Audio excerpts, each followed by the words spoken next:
வணக்கம் என் தமிழ் உறவுகளே. இன்று நாம் பார்க்க இருக்கும் கோவில் திருவண்ணாமலை மாவட்டம் வந்தவாசி தவளகிரீஸ்வரர் கோவில் தான் பார்க்க போறோம். வாங்க மலையை ஏற துவங்கலாம். திருவண்ணாமலை மாவட்டம் வந்தவாசி நகருக்கு அருகே 3 கிலோமீட்டர் தொலைவில் வெண்குன்றம் உள்ளது. இங்குதான் சுமார் 1500 அடி உயரத்தில் தவளகிரீஸ்வரர் ஆலயம் உள்ளது.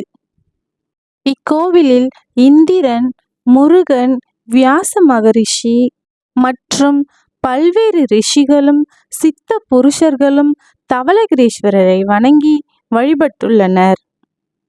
வியாச மகரிஷி சிவபெருமானின் ஆணைப்படி வேதங்களின் கருத்துக்களை மக்களிடம் பரப்பும் நோக்கத்துடன் பல்வேறு புண்ணிய தலங்களை தரிசித்தார். அப்போது தென் திசையில் வெண்ணிற மலையினை கண்டார். அங்கே லிங்கம் ஒன்றினை பிரதிஷ்டை செய்து தீர்த்தம் ஒன்றினை உருவாக்கி நாள்தோறும் பூஜித்து வந்தார். வெண்ணிற மலையில் வியாச முனிவரால் பூஜிக்கப்பட்ட பெருமானுக்கு தவளகிரீஸ்வரர் என்று பெயர் உண்டாயிற்று. தவளம் என்றால் வெண்மை என்று பொருள்.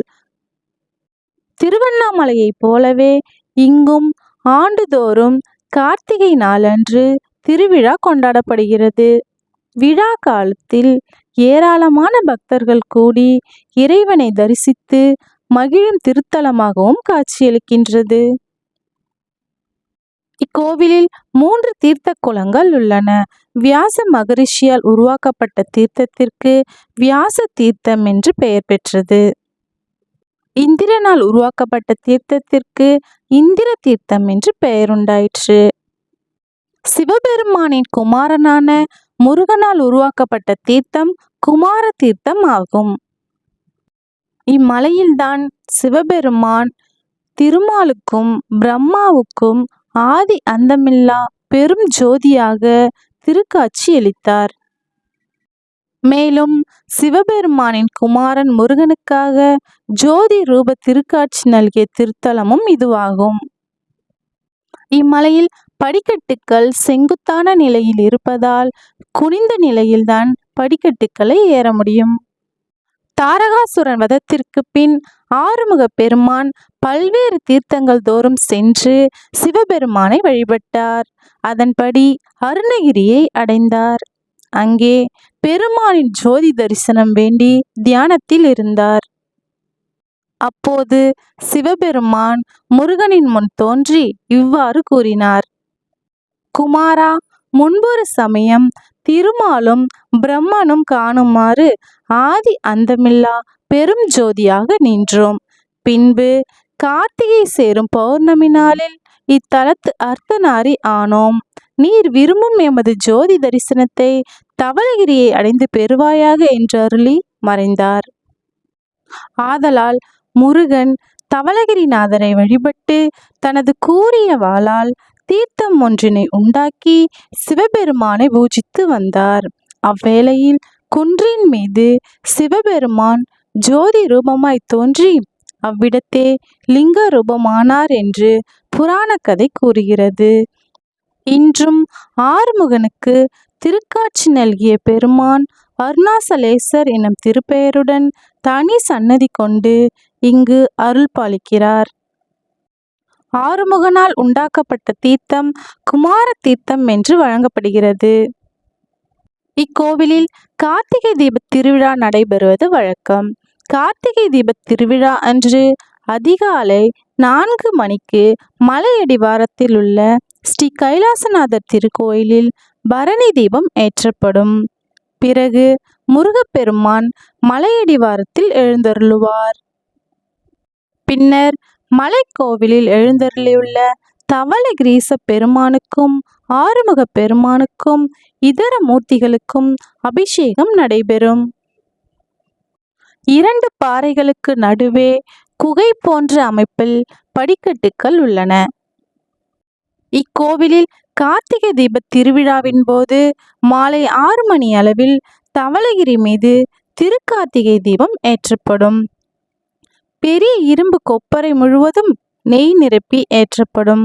இந்த தீபம் சுற்று வட்டாரத்தில் 10 கிலோமீட்டர் தூரத்துக்கு தெரியும். 3 நாட்கள் தொடர்ந்து எரியும் இந்த தீபத்தை தரிசித்து ஈசனின் அருளையும் அவருடைய புதல்வரின் அருளையும் பெறலாம்.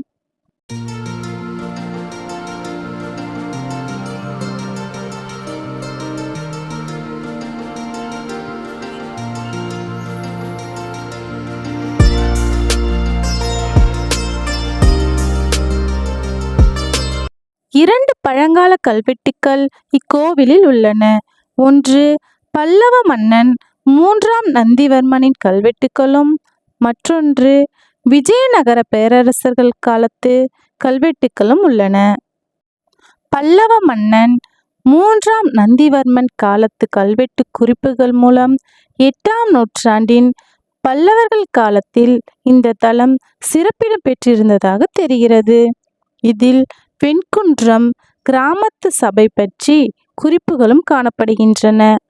ஒரு பக்கம் தெலுங்கு மொழியிலும் மறுபக்கம் சமஸ்கிருத மொழியிலும் பொறிக்கப்பட்டிருக்கும் இக்கல்வெட்டிலிருந்து விஜயநகர பேரரசர்கள் காலத்திலும் இத்தலம் சிறப்பாக விளங்கியதையும் திருப்பணிகள் செய்ததையும் அறிய முடிகிறது.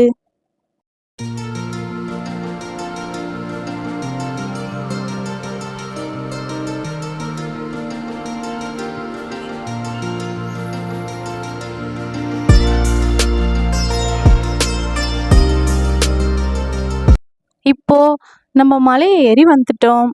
வாங்க சுவாமியை பார்க்கலாம்.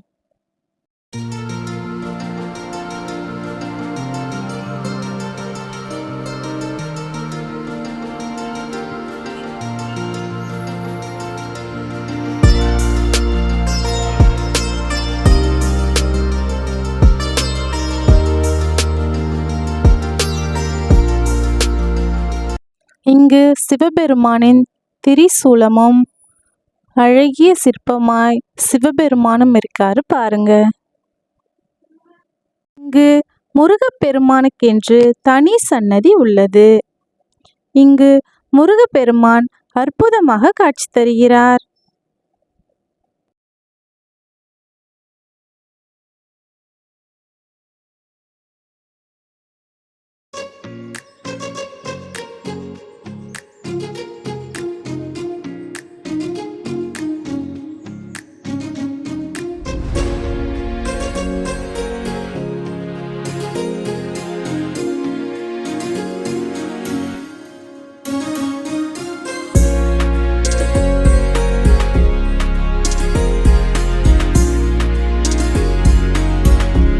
இங்கு சிவலிங்கம் ஒன்று இருக்கிறது.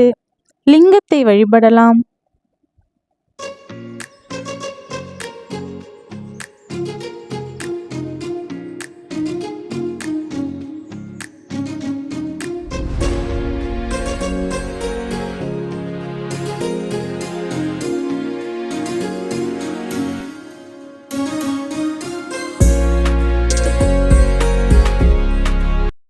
இக்கோவிலின் மூலவரான தவளகிரீஸ்வரர் இருக்காரு. அங்கதான் நம்ம இப்ப போகணும்.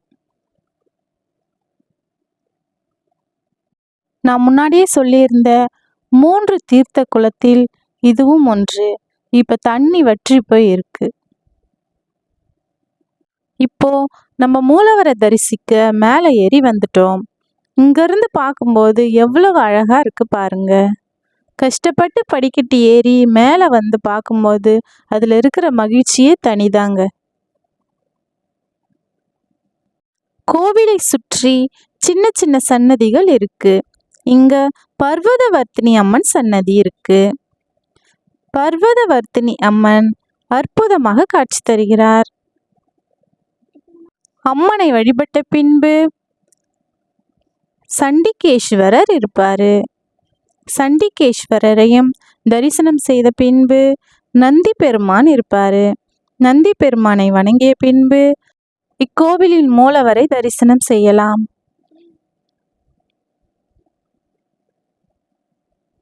இங்கு தவளகிரீஸ்வரர் அற்புதமாக காட்சி தருகிறார்.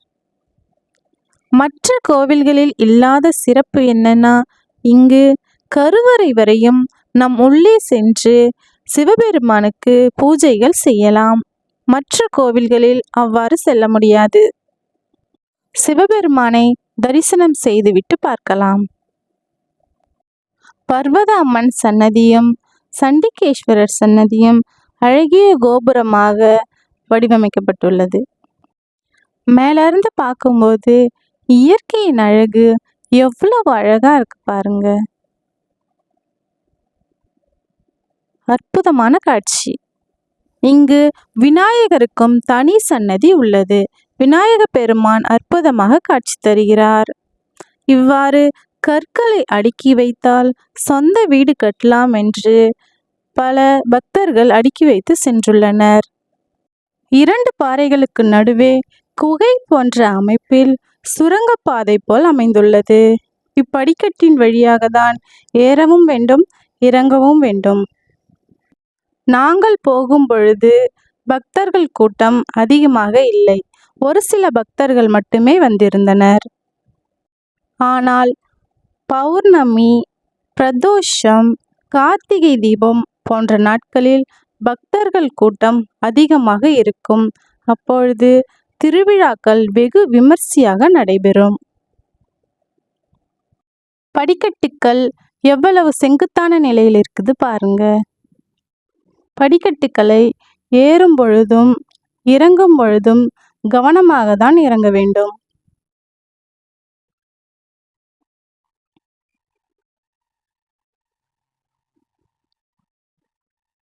குழந்தைகள், பெரியவர்கள் வரும்பொழுது கம்பிகளை பிடித்தவாறே மெதுவாக ஏறி வாருங்கள். மீண்டும் வேறொரு பதிவில் சந்திப்போம். நன்றி, வணக்கம்.